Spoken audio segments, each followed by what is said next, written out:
Hello ನಮಸ್ಕಾರ. Public ಟಿವಿಯ weekend special hot touch hot seat ವಿಶೇಷ ಕಾರ್ಯಕ್ರಮಕ್ಕೆ ಸ್ವಾಗತ. ನಾನು ಹರೀಶ್ ನಾಗರಾಜು.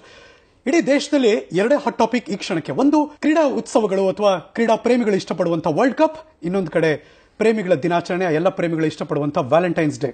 ಒಂದ್ ರೀತಿ ಮುಖದಲ್ಲಿ ಒಂದು ಸ್ಮೈಲ್ ಬಂದ್ಬಿಡುತ್ತೆ. ಆದ್ರೆ ಯಾಕೆ ಆಗಬೇಕು ಈ ವ್ಯಾಲೆಂಟೈನ್ಸ್ ಡೇ ಅನ್ನೋರು ಕೂಡ ಇದ್ದಾರೆ. ಅಫ್ಕೋರ್ಸ್ ಇದ್ಯಾಕೊಂದು ದೇಶ ಪ್ರೇಮದ ದಿನ ಆಗಿರಬಾರ್ದು, ಇದ್ಯಾಕೊಂದು ಮಾತಾಪಿತೃಗಳನ್ನ ಪೂಜಿಸುವಂತಹ ಪೂಜನೀಯ ದಿನ ಆಗಿರಬಾರ್ದು ಅಂತ ಕೂಡ ಮಾತು ಕೇಳಿ ಬರ್ತಾ ಇದೆ. ಪ್ರೊಟೆಸ್ಟ್ ಕೂಡ ನಡೀತಾ ಇದೆ. ಏನಾದರೂ ಸಿಕ್ಕರೆ ಮದುವೆ ಮಾಡಿಸ್ತೀವಿ ಅಂತ ಕೂಡ ಒಂದು ರೀತಿ ಎಚ್ಚರಿಕೆಯ ಮಾತುಗಳನ್ನೂ ಆಡಿದ್ದುಂಟು.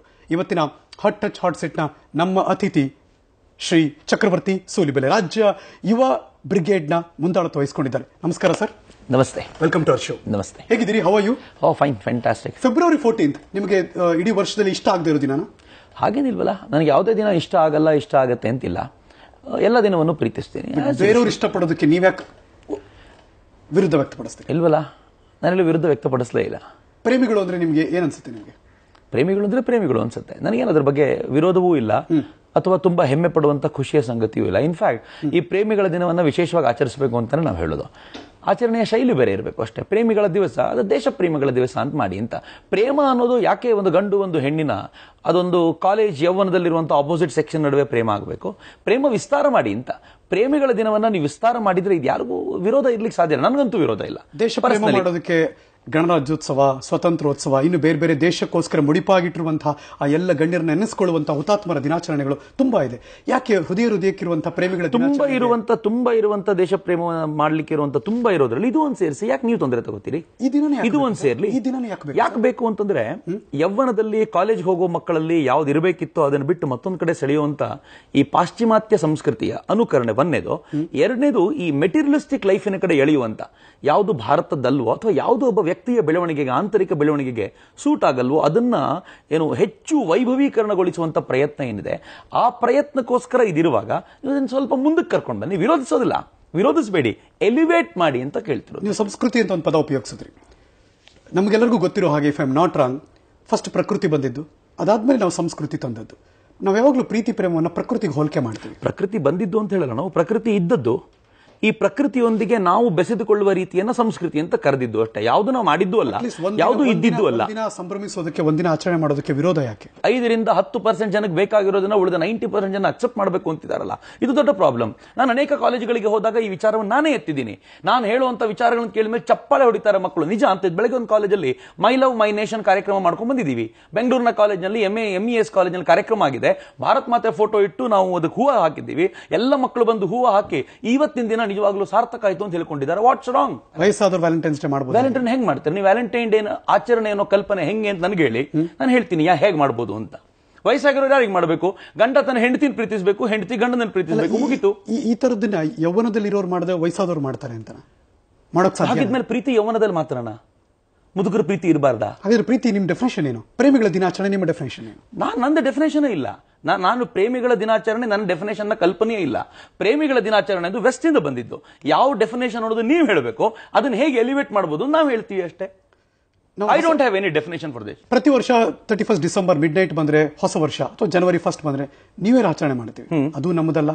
ಹಂಗ್ ನೋಡಕ್ ಹೋದ್ರೆ ಯುಗಾದಿ ಹಬ್ಬ ಬಂದ್ರೆ ನಾವು ನಮ್ಮ ಹಿಂದೂ ಸಂಪ್ರದಾಯದ ಪ್ರಕಾರ ಹೊಸ ವರ್ಷ ಅಂತೀವಿ. ಅದನ್ನ ಆಚರಣೆ ಮಾಡಲ್ವಾ? ಮಾಡ್ತೀವಲ್ಲ, ಎಲ್ಲರೂ ಮಾಡ್ತಾರೆ. ಏನಾಗಿದೆ ಅಂದ್ರೆ ಇವೆಲ್ಲ ಈ ಎಲಿವೇಶನ್ ಆಗಬೇಕು ಅಂತ. ಡಿಸೆಂಬರ್ 31 ಒಂದ್ ನಿಮಿಷ, ಹೊಸ ವರ್ಷದಕ್ಕೆ ಇಲ್ಲದಿರುವಂತಹ ವಿರೋಧ ಈ ತರದ ಆಚರಣೆ. ಹೊಸ ವರ್ಷಕ್ಕೆ ವಿರೋಧ, ಇದು ವಿರೋಧದ ಪ್ರಶ್ನೆ ಅಲ್ಲ. ನೀವು ಇದನ್ನ ಮತ್ತೆ ವಿರೋಧ ಅಂತ ಕರಿಬೇಡಿ. I am repeatedly saying you, ನಾನು ವಿರೋಧಿಸ್ತಾ ಇಲ್ಲ. ಪ್ರೇಮಿಗಳ ದಿನಾಚರಣೆಯನ್ನ ಅನ್ಯರಂತೆ ನಾನು ವಿರೋಧಿಸ್ತಾ ಇಲ್ಲ. ಇದು ಪ್ರೇಮಿಗಳ ದಿನವೇ. ಆದ್ರೆ ದೇಶ ಪ್ರೇಮಿಗಳ ಎಲಿವೇಟ್ ಮಾಡ್ತಿದೀವಿ ಅಂತ. ನೀವು ಮಾಡ್ತಿರೋದು ಸರಿಯಾಗಿದೆ, ಸ್ವಲ್ಪ ಎಲಿವೇಟ್ ಆಗಿ ಯಾಕೆ ಕೆಳಗಡೆ ಇರಬೇಕು ಅಂತ. ಏನು ಇಲ್ಲಪ್ಪ, ವಿರೋಧ ಯಾವಾಗ ಆಗುತ್ತೆ ಅಂದ್ರೆ ಇದನ್ನ ಮಾಡಿದ್ರೆ ಬಡಿತೀವಿ ಅಂದ್ರೆ, ನೀವು ಹೊರಗಡೆ ಬನ್ನಿ ನೋಡ್ಕೋತೀವಿ ಅಂತ ನಾವು ವಿರೋಧ ಮಾಡೋದೇ ಇಲ್ಲ. ನೀವು ಬನ್ನಿ, ಆದ್ರೆ ಇಲ್ಲಿಂದ ಒಂದು ಎಲಿವೇಶನ್ ಏನು ಅಂದ್ರೆ, ಸಮಾಜ ಯಾವುದನ್ನ ಅಕ್ಸೆಪ್ಟ್ ಮಾಡ್ಬಿಡತ್ತ. ಉದಾಹರಣೆಗೆ ನಮ್ಗೊಂದು ಮಾತು ಯಾವಾಗಲೂ ಹೇಳ್ತಾರೆ ಹಿರಿಯರು, ನೀವು ಮುಂದೆ ನಡ್ಕೊಂಡು ಹೋಗ್ತಾ ಇರಿ, ಮುಂದೆ ಹೋಗ್ತಾ ಇರೋರು ಅದನ್ನು ಪೂರ್ತಿ ಪ್ರಮಾಣದಲ್ಲಿ ಅಕ್ಸೆಪ್ಟ್ ಮಾಡ್ತಾರೆ ಅಂದ್ರೆ ನೀವು ಒಂದು ಹೆಜ್ಜೆ ಮುಂದೆ ಹೋಗೋರ ಜೊತೆ ಜಾಯ್ನ್ ಆಗಿ. ಅವರ ಅಷ್ಟೊತ್ತಿಗೆ ಏನೋ ಸ್ವಲ್ಪ ಮುಂದೆ ಹೋಗಿರ್ತಾರೆ, ನಾವು ಅಕ್ಸೆಪ್ಟ್ ಮಾಡಲೇಬೇಕು. ಆದ್ರೆ ಈ ಪ್ರೇಮಿಗಳ ದಿನವನ್ನ ನೀವು ಎಲಿವೇಟ್ ಮಾಡಿದ್ರೆ ಎಲ್ರಿಗೂ ಅಕ್ಸೆಪ್ಟ್ ಆಗುತ್ತೆ, ಇಡೀ ಸಮಾಜ ಅಕ್ಸೆಪ್ಟ್ ಮಾಡುತ್ತೆ, ವಿರೋಧದ ಪ್ರಶ್ನೆಯೇ ಇಲ್ಲ, ಸುಂದರವಾಗಿ ನಡೆಯುತ್ತೆ. ಇವತ್ತು ಎಷ್ಟು ಕಡೆ ಚೆನ್ನಾಗಿ ನಡೀತಿದೆ ಅಂತಂದ್ರೆ ನನಗೆ ಒಂದು ಅನ್ಸುತ್ತೆ ಚಕ್ರವರ್ತಿ ಸೂಲಿಬೆಲೆ ಅವರೇ, ನಮ್ಮ ದೇಶದಲ್ಲಿ ಎಂತ ವಿಚಿತ್ರ ನೋಡಿ. ನಿನ್ನ ಕೊಚ್ಚಾಕ್ತಿವಿ ಅನ್ನಿ ಪ್ರಾಬ್ಲಮೇ ಇಲ್ಲ, ಪ್ರೀತಿಸ್ತೀನಿ ಅನ್ನಿ ದೊಡ್ಡ ಪ್ರಾಬ್ಲಮ್ ಅಲ್ಲ. ಪ್ರಾಬ್ಲಮ್ ಇಲ್ಲ ಅಂತ ನಾನು ಹೇಳೋದು. ಪ್ರೀತಿಸ್ತೀನಿ ಅಂದಾಗ್ಲೂ ಪ್ರಾಬ್ಲಮ್ ಇಲ್ಲ. ಪ್ರಾಬ್ಲಮ್ ನಾವು ಕ್ರಿಯೇಟ್ ಮಾಡ್ಕೊಳ್ಳೋದು. ಪ್ರೀತಿಗೆ ಭಾರತಕ್ಕಿಂತಲೂ ಪ್ರಶಸ್ತವಾದ ಜಾಗ, ಭಾರತಕ್ಕಿಂತಲೂ ಶ್ರೇಷ್ಠವಾದ ಆದರ್ಶ ಪ್ರೀತಿಗೆ ಇನ್ನೊಬ್ರು ಕೊಡ್ಲಿಲ್ಲ. ಅದು ನೀವು ಒಪ್ಕೋತೀರಿ, ನಾನು ಒಪ್ಕೋಬೇಕು. ಪ್ರೀತಿಗೆ ಶ್ರೇಷ್ಠ ಆದರ್ಶ ಕೊಟ್ಟಿದ್ದೀವಿ. ಆದ್ರೆ ಈ ಪ್ರೀತಿಯನ್ನ ಯಾವ ದೃಷ್ಟಿಯಿಂದ ನೋಡಿದ್ದೀವಿ ಅನ್ನೋದಿದೆಯಲ್ಲ, ಅದು ತುಂಬಾ ಅಗತ್ಯವಾದ. ಒತ್ತಡ ತರ್ತಿದ್ದೀರಾ ಹಾಗಿದ್ರೆ? ನಾವು ಒತ್ತಡ ಪ್ರೀತಿ ಮಾಡ್ತೀವಿ, ದೇಶವನ್ನೇ ಪ್ರೀತಿ ಮಾಡಬೇಕು ಅನ್ನೋದೇನಿದೆ. ಒತ್ತಡ ಅಲ್ಲ, ನಾನು ಒತ್ತಡ ತರಲೇ ಇಲ್ಲ. ಇವತ್ತು ನಾನು ಆಗ್ರಹ ಪೂರ್ವಕವಾಗಿ ನೀವು ಮಾಡ್ಲಿಲ್ಲ ಅಂದ್ರೆ ಕೊಚ್ಚಾಕ್ತೀನಿ ಅಂತ ಹೇಳಿಲ್ಲ. ನಾನೊಂದು ಆದರ್ಶ ಕೊಡ್ತಿದ್ದೀನಿ. ಇದು ನಮ್ಮೆಲ್ಲರ ಕಲ್ಪನೆಯ ಆದರ್ಶ. ಯುವ ಬ್ರಿಗೇಡ್ ನಲ್ಲಿ ಒಂದು 8-10 ಸಾವಿರ ಜನ ತರುಣ ತರುಣಿಯರಿದ್ದಾರೆ. ಅವ್ರು ಕೇಳಿದ್ರು ಏನ್ ಮಾಡಬೇಕು, ಹೇಳಿದ್ರೆ my love my nation, let us do it, ನೋಡೋಣ ಏನಾಗುತ್ತೆ ಅಂತ. ಆ 10,000 ಜನ ಇನ್ನೂ ಕೆಲವು ಸಾವಿರ ಜನರನ್ನು ಸೇರಿಸ್ಕೊಳ್ತಾರೆ, ಜೊತೆಲಿ ಬರ್ತಾರೆ. ಯಾರಿಗೂ ಯಾರ ಒತ್ತಡವೂ ಇಲ್ಲ. ಮತ್ತೆ ನೆನ್ಪಿಟ್ಕೊಳ್ಳಿ, ಸಮಾಜ ಒತ್ತಡವನ್ನ ಸಹಿಸಿಕೊಳ್ಳಲ್ಲ. ನೀವು ಒತ್ತಡ ಹಾಕಿದ್ರೆ ಸಮಾಜ ಕೇಳಲ್ಲ. ನೀವು ಪ್ರೀತಿಯಿಂದ ಹೇಳಿದ್ದೀರಿ ಅಂತ ಗೊತ್ತಾದ್ರೆ ಸಮಾಜ ಅಕ್ಸೆಪ್ಟ್ ಮಾಡುತ್ತೆ. ಸಮಾಜ ಅಕ್ಸೆಪ್ಟ್ ಮಾಡ್ತಿದೆ ಅಂತಂದ್ರೆ ನೀವು ಪ್ರೀತಿಯಿಂದ ಹೇಳಿದ್ದೀರಿ, ಸ್ವೀಕಾರ ಮಾಡುತ್ತೆ. ಮಾಡ್ಲಿಲ್ಲ ಅಂದ್ರೆ they keep aside. Don't you feel ಅನ್ಸಿಲ್ಲ ಪ್ರವಾಹದ ವಿರುದ್ಧ ಈಜಾಡ್ತಿದ್ದೀರಿ ನೀವು ಅಂತ? ಖಂಡಿತವಾಗಿಲ್ಲಪ್ಪ. ಯಾವುದು ಪ್ರವಾಹ ಇರೋದೇ ನಾವು ಹೋಗ್ತಿರೋ ದಿಕ್ಕಿನಲ್ಲಿ. ನಾವು ವಿರೋಧವಾಗಿ ಈಜಾಡ್ತಾ ಇಲ್ಲ. ಆಕ್ಚುಲಿ ಈಗೇನು ಇವ್ರು ಮಾಡ್ಲಿಕ್ಕೆ ಪ್ರಯತ್ನ ಪಡ್ತಿದಾರಲ್ಲ, ಕಳೆದ 1-1.5 ದಶಕದಿಂದ ಅಥವಾ ಕಳೆದ 4-6 ದಶಕದಿಂದ ಈ ಭಾರತೀಯತೆಯನ್ನು ಸಂಪೂರ್ಣ ನಾಶ ಮಾಡೋ ಪ್ರಯತ್ನಕ್ಕೆ ಪ್ರವಾಹದ ವಿರುದ್ಧ ಈಜ್ತಾ ಇರೋ ಪ್ರಯತ್ನ.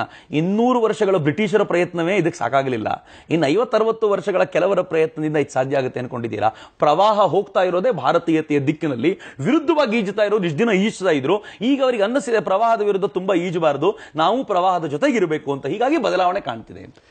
ಚಕ್ರವರ್ತಿ ಸೂಲಿಬೆಲೆ ಅವರು ಇವತ್ತಿನ ಹಾಟ್ ಟಚ್ ಹಾಟ್ ಸೀಟ್ ನಮ್ಮ ಜೊತೆ ಇದ್ದಾರೆ. ಫೆಬ್ರವರಿ 14 ವ್ಯಾಲೆಂಟೈನ್ಸ್ ಡೇ ಆಚರಣೆ ಮಾಡಿದ್ರೆ ಬಹುಶಃ ಏನ್ ನಮ್ಮ ದೇಶ ಬದಲಾಗೋಗುತ್ತಾ? ಬಹುಶಃ ತುಂಬಾ ಜನಕ್ಕೆ ಇದು ಅನಿಸ್ತಾ ಇರಬಹುದು. ಅವರು ಮಾತಾಡ್ತಾರೆ. ಇನ್ನಷ್ಟು ಪ್ರಶ್ನೆಗಳು ಅವರಿಗೆ. ಒಂದು ಬ್ರೇಕ್, ಬೇಗ ವಾಪಸ್ ಬರ್ತೀನಿ. ಎಲ್ಲೋ ಹೋಗದೆ ಕಾಯ್ತಾ ಇರಿ.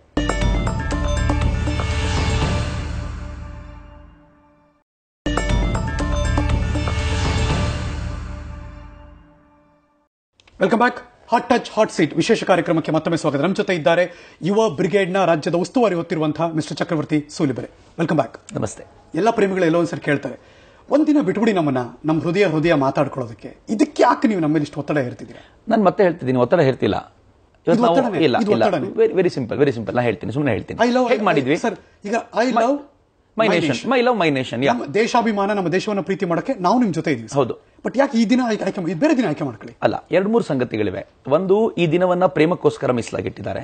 ಈ ವಯಸ್ಸಿನಲ್ಲಿ ಯಾವ್ದಿದೆಯೋ, ನಾನು ಮತ್ತೆ ಆಗ್ಲೇ ಹೇಳಿದೆ, ಒಂದು ಬಳಸದ ಯಾರು ಮೂಸು ನೋಡದ ಪುಷ್ಪ ಏನಿದೆ ಅದು ಭಗವಂತನಿಗೆ ಸಮರ್ಪಣೆ ಆಗಬೇಕು ಅಂತ. ಈ ಏಜ್ ಇದೆಯಲ್ಲ, ಭಾರತದ ಶ್ರೇಷ್ಠತೆ ಏನು ಅಂತಂದ್ರೆ ಹೆಚ್ಚು ಕಡಿಮೆ 70% ಜನ ತರುಣರನ್ನು ಹೊಂದ್ಕೊಂಡು ಕೂತಿದ್ವಿ ನಾವು. ಈ ತರುಣರಲ್ಲಿ ನೋಡ್ತಾ ಇರ್ಬೋದು ನೀವು, ಮ್ಯಾಕ್ಸಿಮಮ್ ಜನ ಆತ್ಮಹತ್ಯೆ ಮಾಡ್ಕೊಳ್ಳಿಕ್ಕೆ ಹೋಗೋದು, ಫ್ರಸ್ಟ್ರೇಟ್ ಆಗೋದು, ಡಿಪ್ರೆಷನ್ ಒಳಗಾಗೋದು, ಅದು ಮಾರ್ಕ್ಸ್ ಕಡಿಮೆ ಆಗಿದೆ ಅಂತಲ್ಲ, ಅಫೇರ್ಗಳ ಕಾರಣದಿಂದಾಗಿ. ಇಲ್ಲಿಂದ ಮೇಲೆ ಕೆತ್ತಬೇಕು. ತುಂಬಾ ಜನರು, ಮತ್ತೆ ರಿಪೀಟ್ ಮಾಡ್ತೀನಿ, ಬಟ್ ತುಂಬಾ ಜನರ ಅನಿಸಿಕೆ ಅನ್ಸುತ್ತೆ ನಂಗೆ, ಯುವಕರಾದಾಗಿದ್ದ ಲವ್ ಮಾಡದೆ ಮುದುಕರಾದ್ಮೇಲೆ ಲವ್ ಮಾಡಕ್ಕಾಗತ್ತಾ? ಅಥವಾ ಲವ್ ಮಾಡಿದವರೆಲ್ಲ ಆತ್ಮಹತ್ಯೆ ಮಾಡ್ಕೋತಾರೆ, ಎಷ್ಟು ಸರಿ ಆಗಿದೆ? ಬಟ್ ಎಲ್ಲರೂ ಲವ್ ಮಾಡ್ಲಿಕ್ಕೆ ಒಪ್ಕೊಳ್ಳೋದೇ ಇಲ್ವಲ್ಲ.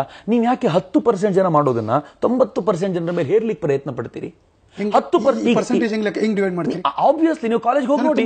ಈಗ ಒಂದು ಕಾಲೇಜ್ ಹೋಗಿ, ನಾನೊಂದು ಪ್ರಯತ್ನ ನೀವೇ ಮಾಡಿ. ಪಬ್ಲಿಕ್ 10% ವೆರಿ ನೆಗ್ಲಿಜಿಬಲ್ ನಿಮ್ ಪ್ರಕಾರ? ಹಂಗಾರೆ ಬಿಟ್ಟುಬಿಡಿ. ಯಾರಿಗೆ ಬಿಟ್ಬಿಡಿ? ನೀವ್ ಯಾಕೆ ಈ 10% ಜನ ಮಾಡೋದನ್ನ ಟಿವಿನಲ್ಲಿ ಪದೇ ವ್ಯಾಲೆಂಟೈನ್ಸ್ ಡೇ ಅಂತ ತೋರಿಸಿ, ಪೇಪರ್ಗಳಲ್ಲಿ ದೊಡ್ಡ ಆಡ್ ಕೊಟ್ಟು ಎಲ್ಲರೂ ವ್ಯಾಪಾರಕ್ಕೆ ಅಲ್ಲ, ನೀವು 10% ಜನ ಏನ್ ಮಾಡ್ತಾರೋ ಅದನ್ನ 90% ಜನರಲ್ಲಿ ಹೇರೋದಿದೆಯಲ್ಲ, ಇದು ದೊಡ್ಡ ಸಮಸ್ಯೆ. ಅದಕ್ಕೆ ನಾವು 90% ಜನ ಏನ್ ಮಾಡ್ತಾರೋ ನಾವೇನು ಹೇಳ್ತಿಲ್ಲ, ನಾವು ಯಾರ ಮೇಲೂ ಹೇಳ್ತಿಲ್ಲ, ಮಾಡಿ ಅಂತ ಹೇಳ್ತಿಲ್ಲ. ಪರ ವಿರೋಧ ಎಲ್ಲವನ್ನೂ ಪ್ಲಾಟ್ಫಾರ್ಮ್ ಕೊಡ್ತೀವಿ, ಮಾಡಿ ಅಂತ ಹೇಳ್ತೀನಿ. ನಾನು ಆಗಿದ್ಮೇಲೆ ನನಗೂ ಒಂದು ಸಂಗತಿ ಇದೆ, ನೀವು ನನಗೂ ಪ್ಲಾಟ್ಫಾರ್ಮ್ ಕೊಡಬೇಕು, ಮುಗಿದೋಯ್ತು. ಇಲ್ಲಿ ಪ್ರಶ್ನೆಯೇ ಇಲ್ಲ. ನೀವು ಅವರಿಗೂ ಪ್ಲಾಟ್ಫಾರ್ಮ್ ಕೊಟ್ಟಿದ್ದೀರಿ, ನನಗೂ ಪ್ಲಾಟ್ಫಾರ್ಮ್ ಕೊಟ್ಟಿದ್ದೀರಿ. No question. ಯಾವುದು ಎರಡನ್ನೂ ಮುಂದಕ್ಕೆ ಇಟ್ಟಿದ್ದೀವಿ. ಬೇಕಾದವರು ಸ್ವೀಕಾರ ಮಾಡ್ತಾರೆ, ಬೇಡದಿರೋರು ಬೇಡ. ಯಾರಿಗೆ ಇವತ್ತು ಪ್ರೇಮಿಗಳ ದಿನ ಆಚರಣೆ ಮಾಡಿ ನಾನು ರೋಸೆ ಕೊಡಬೇಕು ಮತ್ತು ಹುಡುಗಿಗೆ ಅಂತ ಇರುತ್ತೋ, ನಾವು ಹೋಗೇನು ಹೊಡಿತಿಲ್ಲ. ಫ್ಯಾಂಟಾಸ್ಟಿಕ್. ನಿಮ್ಗೊಂದು ವೇದಿಕೆ, ನೀವು ಮಾತಾಡ್ತಿದ್ದೀರಿ. ಮೊದಲು ಶುರು ಮಾಡಿದವರು ಅವರು, ಬಟ್ ನೀವ್ ಯಾಕೆ ತೊಂದರೆ ಮಾಡ್ತಿದ್ದೀರಿ? ನಾನು ತೊಂದರೆ ಮಾಡ್ತಿಲ್ಲ, ಮತ್ತೆ ತೊಂದರೆ ಮಾಡ್ತಿದ್ದೀನಿ ಅಂತ ಹೇಳ್ತಿದ್ದೀರಿ ನೀವು. ನಾನು ಹೇಳ್ತಿರೋದು, ಯಾರು ಮೆಜಾರಿಟಿ ವಾಯ್ಸ್ ಇದೆಯೋ ಆ ವಾಯ್ಸ್ ನನ್ನ ಮೂಲಕ ಬರ್ತಿದೆ. ಇವತ್ತು ಅವ್ರಿಗೆ ಇಟ್ಟ ಇರಲಿಲ್ಲ. ನೀವು ಕಾಲೇಜ್ಗೆ ಹೋಗಿ ಈ ಸಂಗತಿ ಹೇಳಿದ ತಕ್ಷಣ ಯಾಕೆ ಚಪ್ಪಳೆ ಹೊಡಿತಾರೆ ಹುಡುಗಿಯರು, ಯಾಕೆ ಖುಷಿ ಪಡ್ತಾರೆ? ಕರೆಕ್ಟ್, ಇದು ಆಗಬೇಕು ಅಂತ. ಯಾರನ್ನ ಮರ್ತಿರೋದು ನಾವು? ನಮಗೆ ಭಗತ್ ಸಿಂಗ್ ನೆನಪಿಲ್ಲ, ನಮಗೆ ಚಂದ್ರಶೇಖರ್ ಆಜಾದ್ ನೆನಪಿಲ್ಲ, ರಾಜ್ಗುರು ಸುಖದೇವರ ನೆನಪಿಲ್ಲ. ನೀವು ಯಾರನ್ನ ತಾರುಣ್ಯದಲ್ಲಿ ನೆನಪಿಸ್ಕೊಳ್ಬೇಕಿತ್ತು? 24ರಲ್ಲಿ ಪ್ರಾಣ ಕೊಟ್ಟಿದ್ದು ಭಗತ್, 19ರಲ್ಲಿ ಪ್ರಾಣ ಕೊಟ್ಟಿದ್ದು ಖುದಿರಾಮ್ ಬೋಸ್, 24-25 ವೇಳೆಗೆ ಪ್ರಾಣ ಕೊಟ್ಟಿದ್ದು ಮದನ್ ಲಾಲ್ ಧಿಂಗ್ರಾ. ಮೆಸೇಜ್ ಹರಿದಾಡ್ತಾ ಇದೆ, ಭಗತ್ ಸಿಂಗ್ ಅವರ ಹುತಾತ್ಮರ ದಿನಾಚರಣೆ ಅಂತ. ಈ ತರದ ಮೆಸೇಜ್ ಕಳಿಸೋದು ಎಷ್ಟು ಸರಿ ಆಗಿದ್ರೆ? ತಪ್ಪದು. ನೋಡಿ, ಇದನ್ನ ಯಾರು ಕಳಿಸ್ತಾರೆ? ಇದ್ರ ಬಗ್ಗೆ ಅರಿವಿಲ್ದವರು ತಾನೇ ಕಳಿಸೋದು. ಯಾಕೆ ಅರಿವಿಲ್ಲ ಅಂತಂದ್ರೆ ನೀವು ಇದನ್ನ ಹೇಳ್ಕೊಳ್ಳಿಲ್ಲ. ನಿಮ್ಮ ಪಂಥದವರು ಇದನ್ನ ಕಳಿಸ್ತಾ ಇದ್ದಾರೆ. ಯಾವ ಪಂಥ? ನಂದು ಯಾವ್ದು ಪಂಥ? ಬಲಪಂಥಿ. ಯಾರು ಹೇಳಿದ್ದು? ನಾನು ಮಧ್ಯಮದಲ್ಲಿದ್ದೀನಿ, ಯಾಕೆ ಬಲಪಂಥಿ ಆಗಬೇಕು? ನೀವ್ ಯಾಕೆ ಹಂಗೆ ಗುರುತಿಸ್ತೀರಾ? Then what are you? ನಮಗೆ ನೋಡಿದ್ರೆ ಬಲಪಂಥೀಯರು ಅನ್ಸುತ್ತೆ. ನೀವು ಹಂಗೆ ಕಾಣಿಸ್ತೀರಾ? ನೀವು ನೋಡೋದೆಲ್ಲ ಸತ್ಯ ಅಂತ ಯಾಕೆ ತಿಳ್ಕೊಳ್ತೀರಾ? ಈ ಮೀಡಿಯಾದಲ್ಲಿ ಕೂತಿರೋ ದೊಡ್ಡ ಪ್ರಾಬ್ಲಮ್ ಇದು. ನಾವು ನೋಡೋದೇ ಸತ್ಯ ಅಂತ ನೀವು ತಿಳ್ಕೊಳ್ತೀರಿ. ಯಾಕೆ ಹಂಗೆ ಅನ್ಕೊಳ್ತೀರಿ? ನೀವು ನನ್ನನ್ನು ಯಾಕೆ ಒಬ್ಬ ಸೆಂಟರ್ ವ್ಯಕ್ತಿಯಾಗಿ ನೋಡಬಾರ್ದು? ಮಧ್ಯಮ ಮಾರ್ಗದಲ್ಲಿರೋ ಒಬ್ಬ ವ್ಯಕ್ತಿ ಅಂತ ಯಾಕೆ ತಿಳ್ಕೊಳ್ಬಾರ್ದು? ದೇಶವನ್ನು ಪ್ರೀತಿಸುವ ಯಾಕೆ ಬಲಪಂಥೀಯನೇ ಆಗಿರಬೇಕು? ಎರಡು ಕಾರಣ ಹೇಳಿ ನೀವು ಬಲಪಂಥೀಯರಲ್ಲ ಅನ್ನೋದಕ್ಕೆ. ನಾನು ದೇಶವನ್ನು ಪ್ರೀತಿಸ್ತೀನಿ, ಅವರು ದೇಶವನ್ನು ಪ್ರೀತಿಸ್ತಾರೆ, ದೇಶವನ್ನು ಎಲ್ಲರೂ ಪ್ರೀತಿಸ್ತಾರೆ. ಹಾಗಿದ್ಮೇಲೆ ದೇಶವನ್ನು ಪ್ರೀತಿಸುವ ಕಾರಣಕ್ಕೋಸ್ಕರ ಯಾಕೆ ಬಲಪಂಥಿ ಆಗಬೇಕು? ನಾನು ಹುಟ್ಟಿರುವ ಧರ್ಮವನ್ನು ಪ್ರೀತಿಸಿದ್ರೆ ನಾನೇ ಬಲಪಂಥಿ ಆಗಬೇಕು? ನೀವು ಬಲಪಂಥೀಯರಲ್ಲ ಅದಕ್ಕೆ ಎರಡು ಕಾರಣ ಬೇಕು. ನಾನು ಬಲಪಂಥಿ ಅನ್ಲಿಕ್ಕೆ ನೀವು ಕಾರಣ ಹೇಳಿ. ನಿಮ್ಮ ಭಾಷಣವನ್ನು ಕೇಳಿದಾಗ ನನಗೆ ಅಥವಾ ಯಾರಿಗೆ ಆದ್ರೂ ಅದು ಬಿಜೆಪಿ ಪರ ನಿಲುವುಗಳೇ ಇರುತ್ತೆ ಯಾವಾಗಲೂ. ಬಿಜೆಪಿ ಪರ ನಿಲುವುಗಳು ಅನ್ನೋದು ಯಾವ ಅರ್ಥದ ಮೇಲೆ ಹೇಳ್ತೀರಿ? ನಾನು ಹಿಂದುತ್ವದ ಬಗ್ಗೆ ಮಾತನಾಡಿದ್ರೆ ಬಿಜೆಪಿ ಪರ ನಿಲುವು ಅಂತ ಹೇಳ್ತೀರಿ. ಹಿಂದುತ್ವದ ಪರ ಮಾತನಾಡೋದು ಬಲಪಂಥಿ ಅಲ್ಲ. ನನ್ನ ಧರ್ಮ ರೀ, ನನ್ನ ತಾಯಿನ ನಾನು ಪ್ರೀತಿಸಿಕೊಂಡ್ರೆ, ನನ್ನ ತಾಯಿನ ವಹಿಸಿಕೊಂಡ್ರೆ ನೀವು ಯಾಕೆ ಯಾವುದೋ ಪಂಥಕ್ಕೆ ನನ್ನ ತಗಲಾಗ್ತೀರಿ? ನಿಮ್ಮ ಪ್ರಕಾರ ವಾಟ್ ಇಸ್ ದ ಡೆಫಿನೇಷನ್ ಬಲಪಂಥಿ ಅನ್ನೋದಕ್ಕೆ? ನಾನು ಯಾಕೆ ಕೊಡಬೇಕು ಅದನ್ನ? ನಾನು ಅದನ್ನ ಅಲ್ವೇ ಅಲ್ಲ ಅಂತಂದ್ಮೇಲೆ ಒಂದು ವಿಷಯ ಕೇಳಿ ಹರೀಶ್, ನಾನು ಅಲ್ವೇ ಅಲ್ಲ ಅಂತಂದ್ಮೇಲೆ ನೋಡಿ, ನಾನು ಅಲ್ವೇ ಅಲ್ಲ ಅಂತಂದ್ಮೇಲೆ ಅದು that is none of my business. ನಾನು ಅದನ್ನ ತಿಳ್ಕೊಳ್ಬೇಕು, ಅದನ್ನ ಫಾಲೋ ಮಾಡಬೇಕು. ಇದು ನಂಗೆ ಸಂಬಂಧಪಟ್ಟಿದ್ದಲ್ಲ. ನಾನು ದಡ್ಡ, ನನ್ನ ಎನ್ಲೈಟನ್ ಮಾಡಿ ನಾನು ನಿಮ್ಮನ್ನು ಕೇಳ್ತೇನೆ. ನನಗೂ ಗೊತ್ತಿಲ್ಲ ಅಂತ ತಿಳ್ಕೊಳ್ಳಿ. ನೀವೆಷ್ಟು ದಡ್ಡ್ರೋ ನಾನು ಒಟ್ಟೆ ದಡ್ಡ ಈ ವಿಚಾರ. ಒಂದೇ ಪೇಜ್ ಅಲ್ಲಿ ಇದೀವಿ. Fine, wonderful wonderful. ನೀವು ಆರೋಪ ಮಾಡಬೇಕಾದಾಗ ಎಷ್ಟು ದಡ್ಡರಾಗಿರ್ಬೋದು, ನಾನು ಇದಕ್ಕೆ ಉತ್ತರ ಕೊಡಬೇಕಾದ್ರೂ ಅಷ್ಟು ದಡ್ಡ. What is wrong with this? ಯಾಕೆ ನೀವು ಪ್ರತಿಯೊಬ್ಬರನ್ನು ಒಂದು ಪಂಥದ ಆಧಾರದ ಮೇಲೆ ಆಲೋಚನೆ ಮಾಡ್ತೀರಿ? 14ನೇ ತಾರೀಕು ದೇಶ ಪ್ರೇಮಿಗಳ ದಿನ ಅಂತ ಆಲೋಚನೆ ಒಬ್ಬರು ಮಾಡಬೇಕಾದಾಗ ನೀವು ಈ ಪಂಥದವರಾಗಿದ್ದರಿಂದ ಇದು ಮಾಡ್ತೀರಿ ಅಂತ ಹೇಳಿಯೇ ಈ ಪಂಥದವರೆಲ್ಲ ಹಿಂಗ್ ಮಾಡಬೇಕು, ವಿರುದ್ಧದವ್ರು ಹಿಂಗೆ ಇರಬೇಕು ಅಂತ ಥಿಂಕ್ ಮಾಡ್ತಿರೋದು. ಯಾಕೆ ಒಬ್ಬ ಸಾಮಾನ್ಯವಾಗಿರ್ಲಿಕ್ಕೆ ಸಾಧ್ಯ ಇಲ್ಲ? ನನ್ನ ಆರೋಪ ಅಲ್ವೇ ಇಲ್ಲ. ಒಬ್ಬ ಕಾಲೇಜಿನ ಹುಡುಗ ಅನಿಸಿಕೆ ಏನಿದೆ ಅಂತ ತಿಳ್ಕೊಳ್ಳೋ ಪ್ರಯತ್ನ ನಂದು. ನಾನು ಹೇಳಿದ್ದೆ, ನನ್ನ ಅನಿಸಿಕೆ ಗೊತ್ತಾಯ್ತಲ್ಲ. I am in centre path. ನಾನು ಮಧ್ಯಮ ಮಾರ್ಗದಲ್ಲಿದ್ದೀನಿ. ನಾನು ದೇಶವನ್ನು ಪ್ರೀತಿಸುವಂತ ಒಬ್ಬ ಸಾಮಾನ್ಯ ನಾಗರಿಕ. ದೇಶವನ್ನು ಪ್ರೀತಿಸುವ ಒಬ್ಬ ಸಾಮಾನ್ಯ ನಾಗರಿಕ ಬಲಪಂಥೀಯನೇ ಆಗಿರಬೇಕು ಅಂತ ನೀವ್ಯಾಕೆ ಆಲೋಚನೆ ಮಾಡಿ? ಎಡಪಂಥೀಯರ ಯಾವ ವಾದವನ್ನು ಬೆಂಬಲಿಸ್ತೀರಿ ನೀವು? ಎಡಪಂಥೀಯರ ಈ ದೇಶದ ಕುರಿತಂತೆ ಕೆಲವು ವಿಚಾರಗಳು ಬಂದಾಗ, ಉದಾಹರಣೆಗೆ FDI ವಿಚಾರ ಬಂದಾಗ, ನಾವು ಅವರು ಒಂದೇ platform.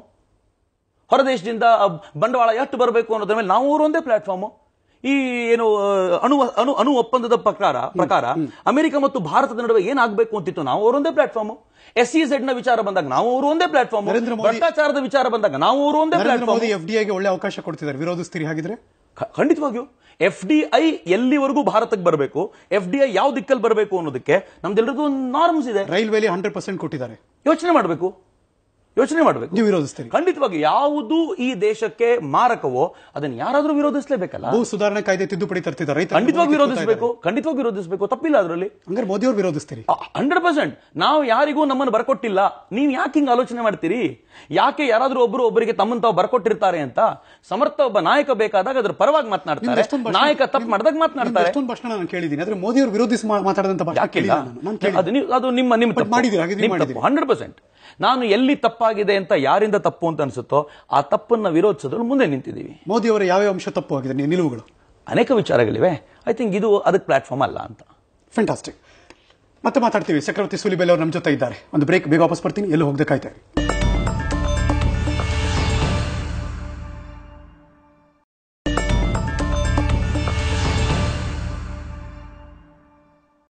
Welcome back. Hot touch hot seat ವಿಶೇಷ ವೀಕೆಂಡ್ ಕಾರ್ಯಕ್ರಮಕ್ಕೆ ಮತ್ತೊಮ್ಮೆ ಸ್ವಾಗತ. ನಮ್ಮ ಜೊತೆ ಇದ್ದಾರೆ ಯುವ ಬ್ರಿಗೇಡ್ನ ಮುಂದಾಳತ್ವ ವಹಿಸಿಕೊಂಡಿರುವಂತಹ ಸನ್ಮಾನ್ಯ ಚಕ್ರವರ್ತಿ ಸೂಲಿಬೆಲೆ ಅವರು. Welcome back. Thank you. Modi ಅವರ ನಿಲುವುಗಳನ್ನು ವಿರೋಧಿಸ್ತೀವಿ ಅಂತ ಒಂದು ಪಾಯಿಂಟ್ ಅಲ್ಲಿ ಬ್ರೇಕ್ ಕೊಟ್ಟಿದ್ವಿ ಆಕ್ಚುಲಿ. ಹಾಗಿದ್ರೆ ಯುವ ಬ್ರಿಗೇಡ್ ಅದರ ವಿರುದ್ಧ ಹೋರಾಟ ಮಾಡುತ್ತಾ? ಇದು ನನ್ನ ಪ್ರಶ್ನೆ.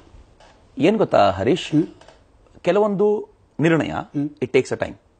ಈಗ ಉದಾಹರಣೆಗೆ ಭೂ ಸುಧಾರಣಾ ವಿಚಾರ ಬಂದಾಗ ಅಫ್ಕೋರ್ಸ್ ನನಗೆ ಈ ಕ್ಷಣಕ್ಕೆ ಅನಿಸ್ತಿದೆ ಅದನ್ನು ವಿರೋಧಿಸಬೇಕು. ಸರಿ ಇಲ್ಲ, ರೈತರಿಂದ ಕಸಿಯೋದ್ರಲ್ಲಿ ಸರಿನೇ ಇಲ್ಲ, ವಿರೋಧ ಮಾಡ್ತೀವಿ ಇದಕ್ಕೆ. ಆದರೆ ಒಂದು ಲಾಂಗ್ ರನ್ ಅಲ್ಲಿ ಗೊತ್ತಾಗ್ತದೆ. ಉದಾಹರಣೆಗೆ ಮೊನ್ನೆ ಬಟ್ಟೆ ಹಾಕಿದ್ರು. ಬಟ್ಟೆ ಹಾಕಿದ ತಕ್ಷಣ ನಾನೇ ಹೇಳಿದೆ, ನರೇಂದ್ರ ಮೋದಿ ಅಂತ ಹೆಸರು ಬರ್ಕೊಂಡಿರೋದನ್ನ ಹಾಕೊಡೋದು ನಮ್ಮ ಕಲ್ಚರ್ ಅಲ್ಲ. ನಾವು ಯಾವತ್ತು ಸಿಂಗಲ್ ವೈಭವೀಕರಣ ಮಾಡಿದ್ದಲ್ಲ. ಕೆಲವರು ಕೇಳಿದ್ರು ನನಗೆ 10 ಲಕ್ಷ ರೂಪಾಯಿ ಬಟ್ಟೆಗಾಗಿದೆ ಅಂತ ಬಟ್ಟೆ ಹಾಕ್ಬೋದಾ? ಅದು 10 ಲಕ್ಷ ಆಗಿದ್ರೆ ತಪ್ಪು, ಆದ್ರೆ ಇನ್ನೂ ಪಕ್ಕ ಗೊತ್ತಾಗಿಲ್ಲ, ಸುಮ್ನಿರಿ ಅಂತ. ಯಾವ ಪತ್ರಿಕೆ ಅದನ್ನು ರಿಪೋರ್ಟ್ ಮಾಡಿತ್ತೋ ಕೆಲವೇ ದಿನಗಳ ನಂತರ ಸಾರಿ ಕೇಳ್ತು, ತಪ್ಪಾಯ್ತು, 10 ಲಕ್ಷ ಆಗಿಲ್ಲ, 7,500 ರೂಪಾಯಿ ಅಂತ ಬಟ್ಟೆ ಹೊಲಕೊಟ್ಟವ್ರು ಅಧಿಕೃತವಾಗಿ ನಮ್ಗೆ ಬಿಲ್ ಕೊಟ್ಟಿದ್ದಾರೆ, ನಾವು ತಪ್ಪು ಮಾಡಿಬಿಟ್ಟು ಇದನ್ನ ಅಂತ ಅಧಿಕೃತವಾಗಿ ಕೇಳಿದ್ದಾರೆ. ಕೆಲವೊಂದು ಕಾಲದಲ್ಲಿ ಸಮಯಕ್ಕೆ ಬಂದಾಗ ವೆಯ್ಟ್ ಮಾಡಬೇಕು. ಐ ಥಿಂಕ್ ನಾವು ವೆಯ್ಟ್ ಮಾಡ್ತೀವಿ, ಮತ್ತೆ ಯಾವುದನ್ನು ವಿರೋಧಿಸಲ್ಲ ನಾವೆಲ್ಲೂ ಹೇಳಿ. ಸುಮಾರು ಎಷ್ಟು ಸಮಯ? ಕೆಲವು ಆ ಸಮಸ್ಯೆಗೆ ತಕ್ಕಂತೆ ಹೋರಾಟ ನಡೆಯುತ್ತೆ, ಖಂಡಿತವಾಗಿ ನಡೆಯುತ್ತೆ. ಯಾವುದು ದೇಶಕ್ಕೆ ಸೂಕ್ತವಲ್ವೋ, ಈ ದೇಶವನ್ನ ನೆಗೆಟಿವ್ ದಿಕ್ಕಿನಲ್ಲಿ ಕೊಂಡು ಹೋಗುತ್ತೋ ಅದೆಲ್ಲಕ್ಕೂ ಹಿಂದಿನಿಂದ ನಾನು ಯುವ ಬ್ರಿಗೇಡ್ ಅಂತೂ ಈಗ ಹುಟ್ಕೊಂಡಿರೋದು, ನಾನಂತೂ ಹೋರಾಟ ಮಾಡ್ಕೊಂಡೇ ಬಂದಿದ್ದೀನಿ, ಮುಂದೆಯೂ ಮಾಡ್ತಿರ್ತೀನಿ. ಇದನ್ನಂತೂ ಅತ್ಯಂತ ರೈಲ್ವೆಗೆ FDI ಹೇಳಿದ್ದಾರೆ. ಯೋಚನೆ ಮಾಡೋಣ. 100% ಎಲ್ಲಿಂದ ಯಾವ್ದಕ್ಕೋಸ್ಕರ ಬರಬೇಕಾಗಿತ್ತು? 100% FDI ಬರಬೇಕಾಗಿರೋದು ರೀಸನ್ ಇರೋದು ಬುಲೆಟ್ ಟ್ರೈನ್ ತರಲಿಕ್ಕೆ. ಬುಲೆಟ್ ಟ್ರೈನ್ ಬೇಕು ಅಂತ ನಾವು ಹೇಳ್ತೀವಿ, ಲಕ್ಷಾಂತರ ಕೋಟಿ ರೂಪಾಯಿ ಇನ್ವೆಸ್ಟ್ ಮಾಡಬೇಕು, ಎಲ್ಲಿಂದ ತರಬೇಕು? ಆಗ ಫಾರಿನ್ ಫಂಡ್ ಬರಬೇಕು. ಆದ್ರೆ ಬಂದಿರುವಂತಹ ಹಣ ಹೇಗೆ ಬಳಕೆ ಆಗಬೇಕು, ಅದರ ರಿಕವರಿ ಹೇಗೆ ಅನ್ನೋದ್ರ ಕುರಿತಂತ ಒಂದು ಅಧ್ಯಯನ ನಡೀಬೇಕು, ಚರ್ಚೆ ನಡೀತಿದೆ. ನೋಡಿ ಸರ್, ಫಾರಿನ್ ಇಂದ ಇರುವಂತಹ ಟೆಕ್ನಾಲಜಿ ನಮಗೆ ಬೇಕು, ಆದ್ರೆ ಎಲ್ಲೋ ಆಚರಣೆ ಮಾಡ್ತಾರೆ, ಅದನ್ನ ನಾವು ಬಳಸ್ಕೋತೀವಿ ಅಥವಾ ನಾವು ಅದನ್ನೆಲ್ಲೋ ಒಂದ್ ಸ್ವಲ್ಪ ತಗೋತೀವಿ ಅಂದ ತಕ್ಷಣ ಅದಕ್ಕೆ ವಿರೋಧ ವ್ಯಕ್ತವಾಗುತ್ತೆ. ಯಾವುದನ್ನ ತಗೊಳ್ಳೋದ್ರಿಂದ ಆಂತರಿಕವಾಗಿ ಬೆಳವಣಿಗೆ ಆಗುತ್ತೆ, ನೀವು ಬಳಸ್ಕೊಳ್ಳಿ. ನಾನು ಅದನ್ನೇ ಹೇಳ್ತಿದ್ದೀನಿ. ಮತ್ತೆ ಹರೀಶ್, ನೀವು ಮತ್ತೆ ಅಲ್ಲಿಗೆ ಬರ್ತಿದ್ದೀರಿ. ಇದನ್ನು ಬಳಸೋದ್ರಲ್ಲಿ ನಮ್ ವಿರೋಧವೇ ಇಲ್ಲ. ನಮ್ದೊಂದು ಪಕ್ಷ ಇದೆ, ನಮ್ದೊಂದು ವಾದ ಇದೆ. ಆಚರಣೆ ಮಾಡ್ಕೊಳ್ಳೋದಕ್ಕೆ ನಿಮ್ ವಿರೋಧ ಏನು ಅಂತ? ವಿರೋಧ ಇಲ್ಲ ಅಂತ, ನನ್ನ ವಿರೋಧವೇ ಇಲ್ಲ. ಯಾರು ಒಂದು ಹುಡುಗಿಗೆ ರೋಸ್ ಕೊಡಬೇಕೋ ನಾನು ಯಾವತ್ತೂ ವಿರೋಧ ಮಾಡಲಿಲ್ಲ. ಪಾರ್ಕಲ್ಲಿ ಕೂತ್ಕೊಂಡು ಮಾತನಾಡ್ತಾ ಕೂತಿರೋರು ನಾನು ವಿರೋಧ ಮಾಡಿಲ್ಲ. ಯಾರಾದ್ರೂ ಕೇಳಿ ಒಂದು ಉದಾಹರಣೆ ತೋರಿಸ್ಬಿಡಿ, ಚಕ್ರವರ್ತಿ ಹೋಗಿ ಹೊಡೆದ್ರು ಅಂತ. ನನ್ನ ಕೆಲಸವೇ ಅಲ್ಲ ಅದು. ಆದ್ರೆ ನಾನು ಯಾರಿಗೆ ಆಸಕ್ತಿ ಇರ್ಲಿಲ್ವೋ ಅಂತವರಿಗೆ ಒಂದು ಬೆಸ್ಟ್ ದಾರಿ ಇದೆ, ಈ ದಾರಿಗೆ ಬನ್ನಿ ಅಂತ ಕರೆದ ಖುಷಿಯಾಗಿ ಬರ್ತಾರೆ. ಈ ದಾರಿಯೊಳಗೆ ಅವ್ರಿಗೂ ಬರಬೇಕು ಅಂತ ಸೇರ್ಕೊಳ್ತಾರೆ, ಇಲ್ಲಂದ್ರಲ್ಲೇ ಇರ್ತಾರೆ. ಹಾಗೆ ನೀವು ಹೇಳಿಕೊಟ್ಟಿರೋದು ಈ ದಾರಿ ತಪ್ಪು, ಈ ದಾರಿ ಸರಿ ಇದೆ. ತಪ್ಪು ಸರಿ ಇಲ್ಲ, ಯಾವುದು ತಪ್ಪು ಯಾವುದು ಸರಿ. ಇಲ್ಲಿ ಇನ್ನೊಂದು ದಾರಿ ಇದೆ, ಇರುವ 2 ದಾರಿಗಳು ಇನ್ನೊಂದು ದಾರಿ ಇದೆ ಅಂತ ತೋರಿಸಬೇಕು. ಮತ್ತೊಂದು ದಾರಿ ಇನ್ಫ್ಲೂಯೆನ್ಸ್ ಅಲ್ಲ. ಯಾಕೆ ಇನ್ಫ್ಲೂಯೆನ್ಸ್? ಪ್ರತಿಯೊಂದು ಇನ್ಫ್ಲೂಯೆನ್ಸ್. ಈಗ ನೀವು ಟಿವಿಯಲ್ಲಿ ಮಾತಾಡುವ ಪ್ರತಿಯೊಂದು ವಿಚಾರವು ಸ್ವಯಂ ಪ್ರೇರಿತರಾದ್ರೆ ಅದು okay. When it's a news ಹೇಳಬೇಕಿತ್ತು. But why do you show your views?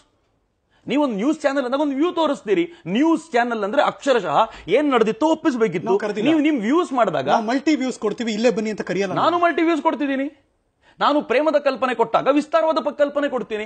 ದೇಶವನ್ನು ಪ್ರೀತಿಸೋದು ಹೇಗೆ ಅಂತ ಹೇಳ್ಕೊಡ್ತೀನಿ. ಪ್ರೇಮ ಅಂದ್ರೆ ಹುಡುಗ ಹುಡುಗಿ ಪ್ರೇಮ ಮಾತ್ರ ಅಲ್ಲ, ಬೇಕಾದಷ್ಟು ಮಲ್ಟಿ ವ್ಯೂಸ್ ಇದೆ. ಹುಡುಗ ಹುಡುಗಿ ಪ್ರೇಮ ನಿಮ್ಗೆ ಗೊತ್ತಿದೆ, ಗೊತ್ತಿಲ್ಲದಿರೋ ಅನೇಕ ಪ್ರೇಮ ತೋರಿಸ್ತೀವಿ. ಪ್ರೇಮಿಗಳ ದಿನಾಚರಣೆ ದಿವಸ ಇದನ್ನ ವಿರೋಧಿಸಿರೋದ್ರಿಂದಲೇ ಒಂದಷ್ಟು ಕುತೂಹಲ ಜಾಸ್ತಿ ಆಗುತ್ತೆ, ಆಕರ್ಷಣೆ ಜಾಸ್ತಿ ಆಗುತ್ತೆ. ಈ ಮೈಂಡ್ ಸೆಟ್ ಹೆಂಗಿದೆ ಅಂತಂದ್ರೆ, ನಮ್ಮ ಮೈಂಡಿನ ಇದು ಸೈಕಾಲಜಿ, ಪ್ಯೂರ್ ಸೈಕಾಲಜಿ. ಮನಸ್ಸಿಗೆ ನೆಗೆಟಿವ್ ಪಾಸಿಟಿವ್ ಗೊತ್ತಾಗಲ್ಲ. ನೀವ್ ಏನ್ ಹೇಳಿದ್ರು ಸ್ವೀಕಾರ ಮಾಡುತ್ತೆ. It cannot understand. ಬೈಫರ್ಕೇಟ್ ಮಾಡ್ಲಿಕ್ಕೆ ಆಗಲ್ಲ. ಕಣ್ ಮುಚ್ಕೊಂಡು ಕೂತಾಗ ನಿನಗೆ ದೇವ್ರು ಕಾಣುತ್ತಾರೆ, ಆದ್ರೆ ಕೋತಿ ಕಾಣಬಾರದು ಅಂತಂದ್ರೆ ನಿಮ್ ಮನಸ್ಸು ಕೋತಿನೇ ನೋಡುತ್ತೆ, ದೇವ್ರು ಕಾಣೋದಿಲ್ಲ. ಕೋತಿ ಕಂಡ್ರೆ ದೇವ್ರು ಕಾಣಲ್ಲ ಅಂತ ಹೇಳಿ ಕಳಿಸಿ ಯಾರಿಗಾದ್ರೂ, ಅವ್ನು ಏನು ಸಾಹಸ ಮಾಡಿದ್ರು ಕೋತಿ ಬಿಟ್ಟಿರ್ಲಿಕ್ಕೆ ಆಗಲ್ಲ. ಬಿಕಾಸ್ ಮನಸ್ಸಿಗೆ ನೆಗೆಟಿವ್ ಅರ್ಥ ಆಗಲ್ಲ, ಪಾಸಿಟಿವ್ ಮಾತ್ರ ಗೊತ್ತಾಗೋದು. ಅದಕ್ಕೆ ಇದು ಎಂತ ಪ್ರಾಬ್ಲಮ್ ಇದೆ ಅಂತಂದ್ರೆ, ನೀವು ಇದನ್ನ ಮಾಡಬೇಡಿ ಅಂತಂದ್ರೆ ಮನಸ್ಸು ಅದೇ ದಿಕ್ಕಿನಲ್ಲಿ ಹೋಗುತ್ತೆ. ಎಲಿವೇಟ್ ಮಾಡಿ ಅಂತ. ಅದಕ್ಕೋಸ್ಕರ ನನ್ನ ವಿರೋಧವೇ ಇಲ್ಲ, ನಾನು ಯಾವತ್ತೂ ವಿರೋಧಿಸಿದ್ದಿಲ್ಲ. ಎಲಿವೇಟ್ ಮಾಡಿ. ಬೇರೆಯವರು ಸ್ವಾತಂತ್ರ್ಯಕ್ಕೆ ಕಡಿವಾಣ ಹಾಕೋದು ಎಷ್ಟು ಸರಿ? ಸ್ವಾತಂತ್ರ್ಯ ಕಡಿವಾಣ ಹಾಕೇ ಇಲ್ಲ ಅಂತ ನೀವು ನಾವ್ ಏನ್ ಮಾಡ್ತಿದೀವಿ ಅನ್ನೋದನ್ನ ಪ್ರಾಬಬ್ಲಿ ಅರ್ಥನೇ ಮಾಡ್ಕೊಂಡಿಲ್ಲ. ನೀವು ವಿರೋಧಿಸ್ತಾ ಇರೋರನ್ನ ಮಾತನಾಡಿಸಿ ಬಹುಶಃ ನೀವು ಅದೇ ದಿಕ್ಕಲ್ಲಿ ಪ್ರಶ್ನೆ ಕೇಳ್ತಿದ್ದೀರಿ. ನೋವೇರ್. ನೀವು ದಯವಿಟ್ಟು ನನ್ನ ಫೇಸ್ಬುಕ್ ಪೋಸ್ಟ್ ಗಳನ್ನ ನಾನು ಹಾಕ್ತಾ ಇರೋದು, ನನ್ನ ಹೋಗಿ ಮಾಡಿರುವ ಭಾಷಣಗಳನ್ನ ಎಲ್ಲೂ ಪ್ರೇಮಿಗಳ ವಿರೋಧ ನಯಾ ಪೈಸೆಗೂ ಇಲ್ಲ. ನನ್ನ ವಾದ ಇಷ್ಟೇ, ಅವರೆಲ್ಲ ಯಾರು ವಿರೋಧಿಸ್ತಿದ್ದಾರೆ ಅವರೆಲ್ಲ ನೇರವಾಗಿ ಹೇಳ್ತಿದ್ದಾರೆ, ನೀವು ನಂಗೆ ಇಂಡೈರೆಕ್ಟ್ ಆಗಿ ಹೇಳ್ತಿದ್ದೀರಾ. ನಾನು ಎಲಿವೇಟ್ ಮಾಡ್ತಿದ್ದೀನಿ ಅಂತ. ನೀವು ವಿರೋಧ ಅಂತ ಯಾಕೆ ಕರಿತೀರಿ? ಉದಾಹರಣೆಗೆ ವಿರೋಧ ಬೇರೆ ಇರುತ್ತೆ, ಇದನ್ನ ಮಾಡಲೇಬಾರದು ಅಂತ ಹಠ. ಉದಾಹರಣೆಗೆ ನನಗೆ ಯಾವುದೋ ಒಂದು ವಸ್ತು ಜೊತೆ ಆಟ ಆಡ್ತಿದ್ದೆ, ನಮ್ಮ ಅಮ್ಮನಿಗೆ ಅದ ಬೇಕು, ಅದು ಈಗ ಅವನು ಬಳಸಬಾರದು, ಈಗ ಅವನು ವಯಸ್ಸಲ್ಲ ಅಂತ ಗೊತ್ತಾದ್ರೆ ನಮ್ಮಮ್ಮ ಕಿತ್ಕೊಂಡು ಹೋದ್ರೆ ಕಣ್ಣೀರಿಡ್ತೀನಿ ನಾನು. ನಮ್ಮಮ್ಮ ಅದಕ್ಕಿಂತಲೂ ಸುಂದರವಾದ ಮತ್ತೊಂದು ಚಂದದ ವಸ್ತು ಇಟ್ಟಾಗ ಆ ಕಡೆ ಹೋಗ್ತೀನಿ. ಸಹಜವಾಗಿ ಚಂದದನ್ನ ತೋರಿಸ್ದೇನೆ ಹೋದ್ರೆ, ಇನ್ನೊಂದು ದಾರಿಯನ್ನ ತೋರಿಸ್ದೇನೆ ಹೋದ್ರೆ, ಇಲ್ಲೇ ಆಟ ಆಡ್ತಾ ಇರೋ ಮಗುನಲ್ಲಿ ಕರ್ಕೊಂಡು ಬರ್ಲಿಕ್ಕಾಗಲ್ಲ. And we are doing that. ಚಂದದ್ದು ಇದಕ್ಕಿಂತಲೂ ಸುಂದರವಾದಿದೆ. ಈ ದೇಶದಲ್ಲಿ ತಾರುಣ್ಯದಲ್ಲಿ ಪ್ರಾಣ ಕೊಟ್ಟವರು ಅನೇಕರಿದ್ದಾರೆ, ಈಗಲೂ ಸೈನಿಕರಿದ್ದಾರೆ. ಮೊನ್ನೆ ಕರ್ನಲ್ ಎಂ ಎನ್ ರಾಯ್ ತೀರ್ಕೊಂಡ್ರು. ಅವ್ರ ಮಗಳು ಹೇಳ್ತಾಳಲ್ಲ, ಹೋಕಿ ಹೋಯ್ನಾ ಹೊನೆ ಹಿ ಪರ್ಚ ಅಂತ ಒಂದು ಸೆಲ್ಯೂಟ್ ಕೊಟ್ಟು ಅಪ್ಪನ ಶವದ ಮುಂದೆ ಅವಳು ಬೇಕಾದಾಗ ಎಲ್ರಿಗೂ ಉತ್ಸಾಹ ಜಾಸ್ತಿ ಆಯ್ತು. ಅವಳು ಹೇಳ್ತಾಳೆ, ನಮ್ಮ ಅಪ್ಪ ತೀರ್ಕೊಂಡಿದ್ದು ದುಃಖ ಆಗಿದೆ, ನಾನು ಸೈನ್ಯಕ್ಕೆ ಸೇರ್ತೀನಿ. ಏನ್ ಸುಂದರವಾದ ದೃಶ್ಯ ಅದು. ನಮ್ಮದೊಂದು ಸಲ್ಯೂಟ್ ಇದೆ, ಈ ದೃಶ್ಯವನ್ನ ಪರಿಚಯ ಮಾಡಿ ಅಂತ. ನಮ್ಮದೊಂದು ಸಲ್ಯೂಟ್ ಇದೆ, ನಾವು ಗೌರವಿಸ್ತೀವಿ. ಅದಕ್ಕೆ ನಿಮ್ ಭಾಷಣದಲ್ಲಿ ಹೇಳ್ತಿರ್ತೀವಿ ನೀವು, ಪ್ರೇಮಿಗಳ ದಿನಾಚರಣೆ ಪಕ್ಕ ಕಮರ್ಷಿಯಲ್ ಇದು ಅಂತ. 100% ಕಮರ್ಷಿಯಲ್. ನೀವು ಸುಮ್ಮನೆ ನೋಡಿ, ಇವತ್ತು ಮಾರ್ಕೆಟ್ ನಲ್ಲಿ ಬಲೂನ್ ಮಾರಾಟಗಳು, ಮಾರ್ಕೆಟ್ ನಲ್ಲಿ ಗ್ರೀಟಿಂಗ್ ಕಾರ್ಡ್ಗಳ ಮಾರಾಟ, ಮಾರ್ಕೆಟ್ ನಲ್ಲಿ ಒಂದು ಪ್ರೀತಿಯ ಸಂಖ್ಯೆ ಹೇಗೆ ಅದು ವ್ಯಕ್ತಪಡಿಸುವ ರೀತಿ ಹೇಗೆ ಅದು ಪ್ರೇಮಿಗಳು ಕೇಳ್ತಾರೆ. ಹೇಗೆ ಅದು ಇಷ್ಟು ದಿನ ಪ್ರೀತಿನ ಯಾರು ವ್ಯಕ್ತಪಡಿಸಲೇ ಇಲ್ವಾ? ಅದಕ್ಕೊಂದು ದಿನ ಆದ್ರೂ ತಪ್ಪೇನು? ಯಾಕೆ ಅದು ಮಾರ್ಕೆಟಿಂಗ್ಗೆ ದಿನ ಮಾರ್ಕೆಟಿಂಗ್ ಮಾಡಿ ದೇವ್ರ ಮನೇಲಿ ಪೂಜೆ ಮಾಡ್ತೀವಿ ನಾವು, ದೇವರನ್ನಿಟ್ಟು. ಯಾವ್ದೋ ಒಂದಿನ ಶಿವರಾತ್ರಿನೋ ನವರಾತ್ರಿನೋ ಯುಗಾದಿನೋ ಮಾಡ್ತೀವಿ, ತಪ್ಪೇನು ಅಂತಾರೆ. ಅದೇ ದೇವರ ಪೂಜೆ ವಿಸ್ತಾರ ಮಾಡೋದು, ಅದೇ ದೇವರ ಪೂಜೆಗೆ ಅಲಂಕಾರ ಚಂದ ಮಾಡೋದು. ಇದು ಹಂಗಲ್ಲ. ಇದು ಹೆಂಗಾಗಿದೆ ಅಂತಂದ್ರೆ, ಔಟ್ವರ್ಡ್ ಮೂವ್ಮೆಂಟ್ ಏನ್ ಬೇಕೋ ಅದು ಕೊಡೋದು. ಅಂಗಡಿಗೆ ಹೋಗೋದು, ಏನೋ ತಗೊಂಡ್ ಬರೋದು. ಅಂಗಡಿಗೆ ಹೋಗಿ ಏನೋ ತಗೊಂಡು ಬರ್ಲಿಕ್ಕೋಸ್ಕರ ನಾವೊಂದು ಡೇ ಇಟ್ಕೊಳ್ತೀವಲ್ಲ, ಇದೇ ದೌರ್ಭಾಗ್ಯ ಅಂತ. ಇದನ್ನ ಅವ್ರನ್ನ ಪ್ರಶ್ನೆ ಕೇಳಿ, ಪ್ರೇಮಿಗಳು ಏನ್ ಹೇಳ್ತಾರೆ ಗೊತ್ತಾ, ನಾವು ಎಲಿವೇಟ್ ಆಗಿದ್ದೀವಿ, ನಾವು ಗಿಫ್ಟ್ ಕೊಡ್ತಾ ಇದೀವಿ ಅಂತಾರೆ. What is your answer then? ಅಂಗಡಿಗೆ ಹೋಗಿ ತಗೊಂಡ್ ಬರೋದು ಅಂತ ಅಂತರ್ಮುಖಿಯಾಗಿ. ನೀವು ಇವತ್ತಿನ ದಿನ ನಾವಿಬ್ರು ಹುಡುಗ ಹುಡುಗಿ ಕೂತ್ಕೊಳ್ತೀವಿ, ನಾವಿಬ್ರು ಎಲ್ಲೋ ಒಂದ್ ಕಡೆ ಮೆಡಿಟೇಷನ್ ಕೂತ್ಕೊಳ್ತೀವಿ ಅಂತಿದ್ರೆ, ನಮ್ಮನೇಲಿ ದೀಪಾವಳಿ ಯುಗಾದಿ ಬಂದ್ರೆ ಅಂಗಡಿಗೆ ಹೋಗಿ ಬಟ್ಟೆ ತಗೊಂಡ್ಬರೋದು. ಹೌದಪ್ಪ, ಅಂಗಡಿಗೆ ಹೋಗಿ ಬಟ್ಟೆ ತಗೊಂಡ್ ಬರ್ತೀರಿ, ಆದ್ರೆ ಈ ಹಬ್ಬಗಳನ್ನು ಕೂಡ 10 ಹಬ್ಬಗಳಾಗಿ ವಿಸ್ತಾರ ಮಾಡಿದ್ದೀವಿ. ನೀವು ಅದನ್ನ ಮಾರ್ಕೆಟಿಂಗಿಗೋಸ್ಕರವೇ ಮಾಡಲಿಲ್ಲ. ನೀವು ಹಬ್ಬದ ದಿನಗಳ ಕಾಲ ಹಿಂಗ್ ಮಾಡ್ತೀರಾ ಅಂತ ಯೋಚನೆ ಮಾಡ್ತೀರಿ. ಆದ್ರೆ ಇಲ್ಲೊಂದು ಮಾರ್ಕೆಟಿಂಗ್ ಜಾಲ ಹೆಂಗಿದೆ ಅಂತಂದ್ರೆ, ಇದಕ್ಕೆ ಪ್ರಚಾರಗಳು ಹೆಂಗಿವೆ ನೋಡಿ. ಇವತ್ತು ನೀವು ಯಾವ್ದಾದ್ರು ಒಂದು ದೊಡ್ಡ ನಮಗೆ ಬಿಸ್ನೆಸ್ ಆಗ್ತಿರುತ್ತೆ. ಬಿಸ್ನೆಸ್ ಯಾರಿಗೆ ಆಗ್ತಿರೋದು? ಆರ್ಚಿಸ್ನ ಕಾರ್ಡ್ ಸೇಲ್ ಆದ್ರೆ ಯಾರಿಗೆ ಲಾಭ? ಆರ್ಚಿಸ್ನ ಕಾರ್ಡ್ ಎಲ್ಲಿಂದ ಬಂತು? ಅದೊಂದೇ ಕಡೆ ಇಲ್ವಲ್ಲ, ಬಹಳ. ಅಯ್ಯೋ, ಮ್ಯಾಕ್ಸಿಮಮ್ ಇರೋದವ್ರೆ. ಇದನ್ನ ಪ್ರಚಾರ ಮಾಡಿ ಒಂದು ಹೈಪಿಕ್ ತಂದಿಟ್ಟಿರೋದು ಅವರೇ. ಎಲ್ಲಿಂದ ಬರುತ್ತೆ ಬಲೂನ್ಗಳು? ಏನ್ ಭಾರತ ತಯಾರು ಮಾಡುತ್ತೆ ಅನ್ಕೊಂಡಿದ್ದೀರೇನು? ಯಾಕೆ ಭಾರತದಲ್ಲೂ ತಯಾರಾಗುತ್ತೆ ಸರ್? ಚೈನಾದಲ್ಲೇ ತಯಾರಾಗೋದು. ಇವತ್ತಿನ ಭಾರತಕ್ಕೆ ಬರುವಂತ ಎಲ್ಲ ರಬ್ಬರ್ ಐಟಮ್ಗಳು ಚೈನಾದಿಂದಲೇ ಬರೋದು. ಭಾರತದಲ್ಲೂ ತಯಾರಾಗುತ್ತೆ ಬಲೂನ್. ಬಹಳ ಕಡಿಮೆ ಆಗೋಗಿದೆ ಹರೀಶ್. ಹೇಗಾಗೋಗಿದೆ ಭಾರತದ ಪರಿಸ್ಥಿತಿ ಅಂತಂದ್ರೆ, ಝೀರೋ ಟೆಕ್ನಾಲಜಿ ಪ್ರಾಡಕ್ಟ್ ನಲ್ಲಿ ಝೀರೋ ಆಗ್ಲಿಕ್ಕೆ ಹೊರಟ್ಬಿಟ್ಟಿದ್ದೀವಿ. ಹಿಂಗಾಗಿ ದೊಡ್ಡ ಸಮಸ್ಯೆ ಇರೋದು. ಈಗ ನೀವು ಸ್ವಲ್ಪ ಅಂತರ್ಮುಖಿಯಾಗಿ ಈ ತರುಣರಲ್ಲಿ ಸಾಮರ್ಥ್ಯ ತುಂಬದೇ ಹೋದ್ರೆ ಮುಂದಿನ ತಾರುಣ್ಯ ಬೇರೆಯವ್ರ ಹತ್ರ ಕೊಂಡ್ಕೊಂಡೇ ಬದುಕಬೇಕು. ಅಮೆರಿಕಕ್ಕೂ ಭಾರತಕ್ಕೂ ಡಿಫರೆನ್ಸ್ ಇರಲ್ಲ. ಅಮೆರಿಕ ಒಂದು ಸೂಜಿ ನಿರ್ಮಾಣ ಮಾಡ್ಲಿಕ್ಕೆ ತಾಕತ್ತಿಲ್ಲ ಹೋಗಿದೆ. ಅಮೆರಿಕ ಒಂದು ಪೆನ್ನಿನ ನಿಬ್ ಮಾಡ್ಲಿಕ್ಕೆ ಆಗ್ತಿಲ್ಲ. ಕೊಂಡ್ಕೊಳ್ಳೋದು ಯಾಕೆ ಅಂತ ಜನ ಕೇಳ್ತಾರೆ. ನೀವು ತಾರುಣ್ಯನ ಬಳಸೋಕೆ ಬಿಡ್ತಿಲ್ಲ, ಇನ್ ಕೊಂಡ್ಕೊಳ್ಳೋದೆಲ್ಲಿಂದ ಬಂತು? ಅಲ್ಲ, ನೀವು ಕೊಂಡ್ಕೋಬೇಡಿ, ತಯಾರು ಮಾಡಿ ಅಂತ ಹೇಳ್ತಿರೋದು. ಜಗತ್ತು ಕೊಂಡ್ಕೊಳ್ಳಿಕ್ಕೆ ಸಿದ್ಧವಾಗಿದೆ, ನೀವು ತಯಾರು ಮಾಡ್ಲಿಕ್ಕೆ ತಯಾರಿಲ್ಲ. ನೀವು ಹೆಂಗ್ ಆಗ್ಬಿಟ್ಟಿದ್ದೀರಿ ಅಂತಂದ್ರೆ, ಚೈನಾ ಡಂಪ್ ಮಾಡಿದನ್ನೆಲ್ಲ ತಗೊಳ್ಳಿಕ್ಕೆ ಸಿದ್ಧವಾಗ್ಬಿಟ್ಟಿದೀವಿ. ಚೈನಾದ ಐಟಮ್ ಎಷ್ಟು ಚೆನ್ನಾಗಿದೆ ಅಂತ ಹೇಳ್ತಿರ್ತೀವಿ, ಆದ್ರೆ ಎಲ್ಲಿ ಮೈಂಡ್ ಸೆಟ್? ವಾಟ್ಸ್ಆಪ್ ಅನ್ನು ಸಿಕ್ಕಾಪಟ್ಟೆ ಬಳಸ್ತೀವಲ್ಲ, ಆದ್ರೆ ಯಾವತ್ತಾದ್ರೂ ವಾಟ್ಸ್ಆಪ್ ಡಿಸೈನ್ ಮಾಡೋದ್ರ ಬಗ್ಗೆ ಈ ದೇಶದ ತಾರುಣ್ಯ ಆಲೋಚನೆ ಮಾಡುತ್ತೆ? ಯುವ ಬ್ರಿಗೇಡ್ ನ ನಿಲುವೇನಾಗಿದ್ರೆ ಪ್ರೇಮಿಗಳ ದಿನಾಚರಣೆ? ಪ್ರೇಮಿಗಳ ದಿನಾಚರಣೆಯನ್ನು ನಾವು ದೇಶ ಪ್ರೇಮಿಗಳ ದಿನಾಚರಣೆ ಅಂತ ಆಚರಣೆ ಮಾಡ್ತಿದ್ದೀವಿ. ದೇಶವನ್ನ ಪ್ರೀತಿಸಬೇಕು, ಭಾರತವನ್ನ ವಿಶ್ವಗುರು ಕಲ್ಪನೆಯನ್ನು ಕಟ್ಕೋಬೇಕು, ಈ ದೇಶಕ್ಕೋಸ್ಕರ ತಾರುಣ್ಯ ಹುಚ್ಚದ್ದು ಕೆಲಸ ಮಾಡುವಂತಾಗಬೇಕು. ಇಲ್ಲ, ನನಗೆ ಬರಲ್ಲ ಅಂತ ಪ್ರೇಮಿಗಳು ಹೇಳಿದ್ರೆ ಏನ್ ಹೇಳ್ತೀರಿ? ವಿರೋಧವೇ ಇಲ್ಲ, ನಿಮ್ ಇಷ್ಟ. ನಾವ್ ಯಾರನ್ನೂ ಯಾವತ್ತೂ ವಿರೋಧಿಸಿಲ್ಲ. ನಿಮ್ಗೆ ಅಲ್ಲೇ ಹೋಗ್ಬೇಕು ಅಂತಂದ್ರೆ ದಯವಿಟ್ಟು ಹೋಗಿ. ನಾವು ಹೋಗೋರನ್ನ ತಡೆದಿಲ್ಲ, ಇವತ್ತಿಗೂ ಅಷ್ಟೇ ಹೋಗೋರನ್ನ ತಡೆಯಲ್ಲ. ಆದ್ರೆ ಯಾರು ಹೋಗದೆ ಇರಬೇಕು ಅಂತಿದ್ರಲ್ಲ, ಅವ್ರಿಗೆ ಅವರು ಪ್ರೇರಣೆ ಆಗಬಾರ್ದಿತ್ತು. ನಾವೊಂದು ಪ್ಲಾಟ್ಫಾರ್ಮ್ ತಂದ್ಕೊಟ್ಟಿದೀವಿ. ಈ ಪ್ಲಾಟ್ಫಾರ್ಮಿಗೆ ಬರೋರು ಇಲ್ಲಿ ಬರ್ಬೋದು, ಅಲ್ಲಿಗೆ ಹೋಗ್ಬೇಕು ಅಂತಿದ್ರು ದಯವಿಟ್ಟು ಅಲ್ಲಿಗೆ ಹೋಗ್ಬೋದು. ನಮ್ಗೆ ಯಾವುದೇ ಕಾರಣಕ್ಕೂ ವಿರೋಧ ಇಲ್ಲ. Thank you so much mister Chakravarthy Sulibele. Thank you very much. Thanks a lot. Thank you very much. ಇದಾಗಿತ್ತು ಇವತ್ತಿನ special weekend special hot touch hot set. News ಅಂದ್ರೆ ಪಬ್ಲಿಕ್ ಟಿವಿ.